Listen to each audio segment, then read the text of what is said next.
Radisson Blu hotels అండి 5 star accommodation అనమాట. Recent గా వీళ్ళు హిట్ చేసిన మైల్ స్టోన్ ఏంటో తెలుసా? 200 హోటల్స్ ఉన్నాయి ఇండియాలో. ఇది ఇంత ఫేమస్ కాబట్టే హోటల్ స్టే కి మాత్రమే కాదు, సినిమా షూటింగ్లు కూడా జరుగుతాయి అనమాట.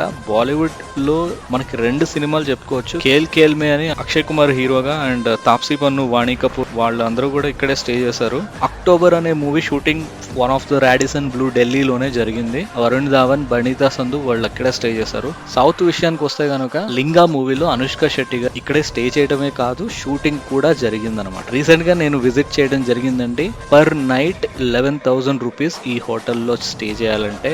సో ఈ హోటల్ ఓన్లీ హోమ్ స్టే కి మాత్రమే కాకుండా పెద్ద పెద్ద బిజినెస్ మీటింగ్స్ అన్ని కూడా జరుగుతాయి అనమాట. విఐపీలు, ఫారెన్ నేషనల్స్ ఎక్కువ మంది ఇండియా వస్తే ప్రిఫర్ చేసేది రాడిసన్ బ్లూ మాత్రమే. ఇంతకీ దీని హెడ్ క్వార్టర్స్ వచ్చేసి బ్రసెల్స్, బెల్జియం లో ఉందండి. ఈ hospitality it was found in 1962 by Carlson Rezidor. వీళ్ళ రెవెన్యూ 7.3 బిలియన్ అంటే వరల్డ్ వైడ్ గా 120+ కంట్రీస్ లో బిజినెస్ ఉంది.